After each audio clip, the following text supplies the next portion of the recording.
Hello and welcome to the EJ Tech Show. I'm Sahil and this is Sohum. And in this episode, we're going to be reviewing the ROG Phone 3, Asus's ultimate gaming weapon. Now, we did do a first impressions last week on the phone where we pretty much covered every feature about this phone. But this time around, we've really put it through its paces and we're going to tell you how it performs when it comes to day-to-day scenarios. But first, here's the thing that you need to know about gaming smartphones if you don't already know. You're either going to love a gaming smartphone or you're going to hate a gaming smartphone. There really is no middle ground over here. You're either going to love the crazy design aesthetics that a typical gaming smartphone like this one has, or you're going to be really put off by it. You're going to love all the hundreds of gaming features a phone like this packs in, or you're going to think it's very, very overwhelming. So like I said, no middle ground. You're either going to love it or you're either going to hate it. But first thing I want to talk about is the pricing. Yeah, we didn't have the pricing with us last time. Last time we didn't know how much it was going to cost, but this one now costs 50,000 rupees. That's the starting price for the 8GB RAM and 128GB storage variant. Are we happy with that pricing? Considering this, yes, we're very happy with that pricing. Yeah, considering the OnePlus 8 Pro costs what, like almost 5,000 rupees more? Yep. Yeah, so, and not just that, not the fact that it's cheaper than the OnePlus 8 Pro, but it packs in so many more features, so many more powerful specifications. I couldn't even begin counting the specifications. This phone has it all. This is definitely a powerhouse, make no mistake about that. But I'll tell you something I found interesting about this phone when I opened it, when I took it out of the box. I honestly thought this wasn't a gaming smartphone because I remember the ROG Phone 2, that was on a whole different level. And this has been toned down considerably, right? But then on closer inspection, I was like, no, hold on.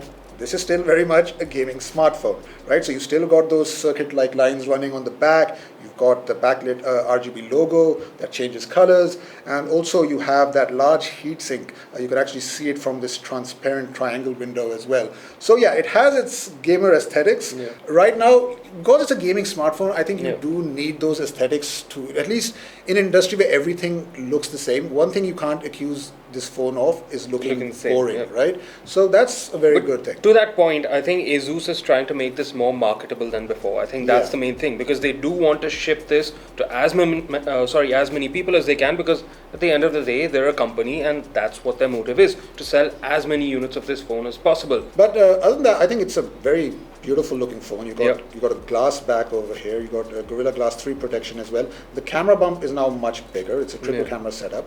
If you come to the front, you will see that the bezels are much more thicker now. And the reason for that is because at the end of the day, it is a gaming smartphone, and I'm okay with that because it does give me a better grip when gaming for longer sessions as well. Apart from that, and it also basically makes a larger sound space for the dual stereo speakers. Because these are front-facing speakers, so the last thing you want is your hand covering them when you're playing a game. So at least because they're front-facing speakers, that doesn't happen at all.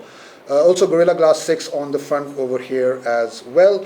Now be warned, this is a very heavy phone. It weighs 240 grams. So if you're someone who's been using something that has a much smaller form factor, this is going to horrify you. I'm okay with that because I like big phones, I like heavy phones. Like I said, it feels more sturdy when you're gaming, and that's a big advantage for me. But yeah, for people who've been using slightly smaller phones, this might be a problem. And also it's pretty chunky. Right? Yeah. And it's chunky and it doesn't have a headphone jack. That is the biggest disappointment I think everyone has had with this phone across the board, whether it's been reviewers or customers or potential buyers. To be fair to Asus, they have included that 3.5mm adapter, which is something that not all manufacturers are doing. But again, this is the first generation without a headphone jack. So fingers crossed they still have that adapter in the next generation Asus. It also doesn't have an official IP68 rating for water or dust resistance. This actually stings a little less than the missing headphone jack because this does have vents and you can't get any sort of IP rating on this. It doesn't have any sort of resistance rating, I believe. Yeah. So yeah, I mean, fine. It doesn't have IP68, it doesn't have the headphone jack, but it has a lot more that no other phone will offer you right now. In performance, it more than makes up for the one or two missing features, however large they may be. Okay, so enough about design. Let's talk about what really matters over here, and that's gaming performance. And as expected, it is laggy. No, I was going to say the opposite of laggy. Non-laggy. It is you're going to get a great experience with this phone. I mean, this was expected, and biggest reason for that is because it comes equipped with the Snapdragon 865 Plus processor, which gives you a 10% improvement in CPU and also a 10% improvement in GPU performance. Now, that doesn't sound like a lot, but trust me, if you're a gamer, it makes a big difference because no, it's not laggy. You're not going to experience any lags. You're not going to experience any drop frame rates. This phone didn't even heat up like from the back. Like not once did I feel, oh, this is getting like really warm now and I need to put it down. And look, not just gaming, even when it comes to day-to-day performance, this is a very fast phone, right? You're not going to face any lags, any issues with multitasking. There's 8 GB of RAM. In fact, there's 8 GB of LPDDR5 RAM. And there's also 128 GB of UFS 3.1 storage. So you're in good hands over here when it just comes to natural raw performance. Yeah, and on top of that natural raw performance, you've got a bunch of adjustments and tweaks that Asus has made, which come in the form of both physical additions like your triggers, your air triggers, and in the form of software additions like the Game Genie and like Armory Crate. X mode as well. Yeah. Now coming back to those air triggers, we saw that on the Asus ROG Phone 2. They've been upgraded this time for the ROG 3 as well. Now they're way more customizable. You're getting a lot more gesture controls over here as well.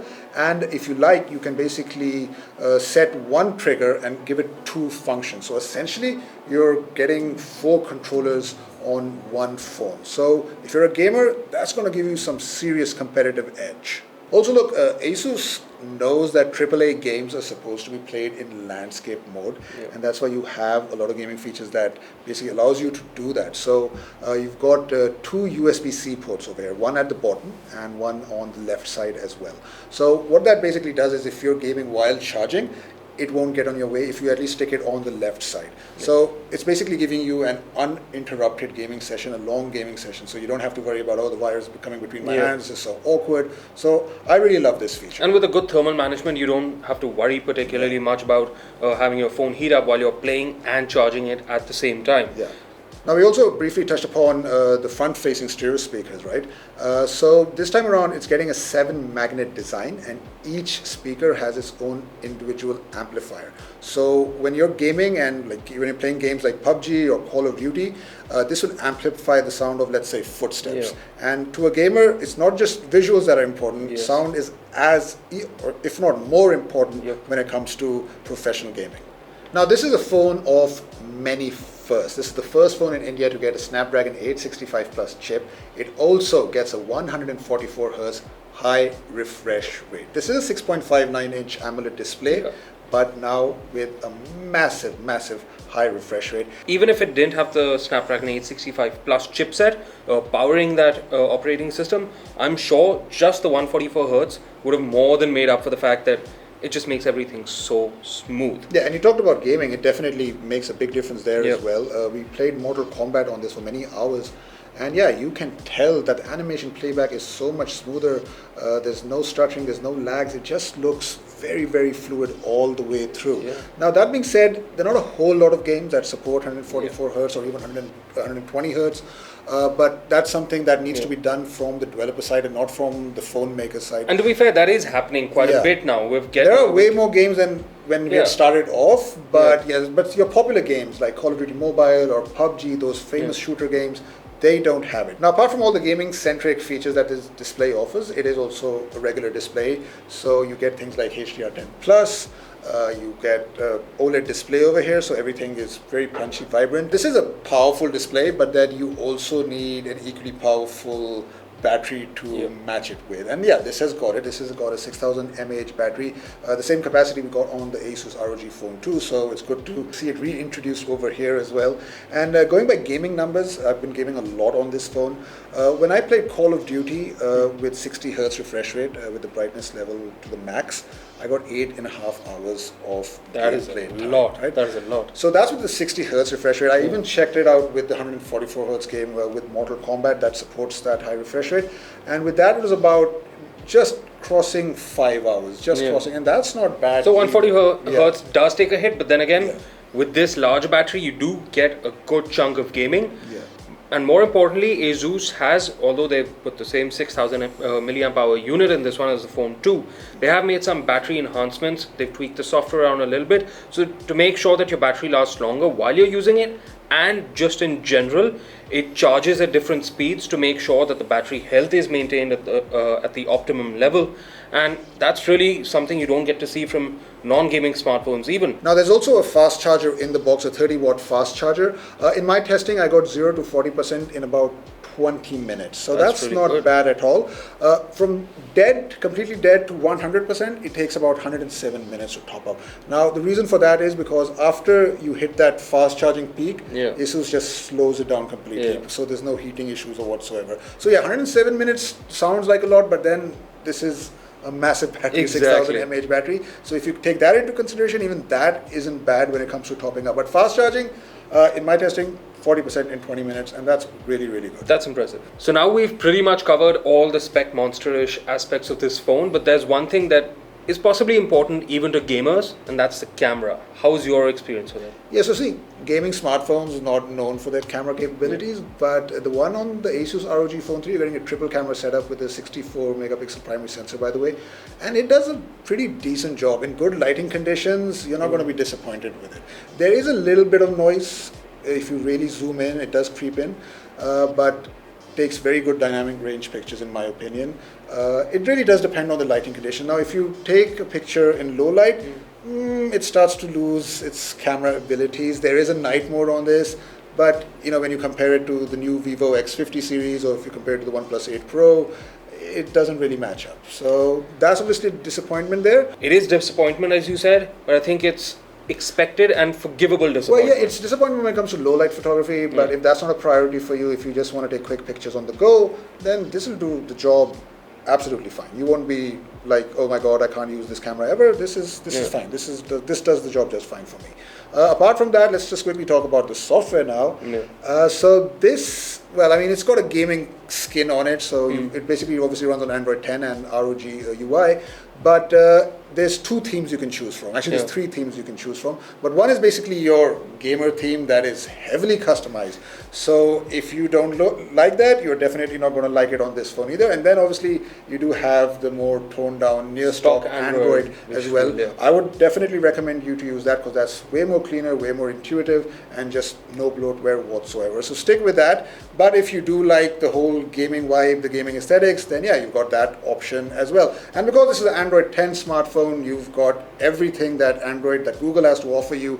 You've got the dark mode, you've got privacy controls, gesture navigation, so all the good stuff also available over here. Okay, so now I'm going to ask you something that you asked me about the Samsung Galaxy Z Flip Gold Edition. Price no bar. Yeah. Would you buy this phone as your daily driver and walk with your head held high? Well, it's not just a daily driver, if I'm being honest. It just offers you everything that you would want from a smartphone and much more. And of course, gaming is just a bonus over here, right? So yeah, I mean, it's priced at 50,000 rupees. I think that's good pricing. It's competitively priced. It's not as good as the ROG Phone 2, but then there are a lot of factors one has to consider when it comes to pricing. So I'm very happy with it. And I said in my first impressions that this is a rocket ship, right? This is the new benchmark. And honestly, all eyes are now on Samsung because the ball is in their court. Let's see what the Note 20 Ultra has to offer. But right now, this is the king of Android smartphones. So on that very positive note for the Asus ROG Phone 3, that's our review of the device. We really enjoyed our time with it. And if you've enjoyed watching this review, please consider subscribing to our YouTube channel, give us a thumbs up, and stay tuned for more product reviews and all the news from the world of tech. We'll see you very soon. I don't know why I said that. Anyway. That's cool.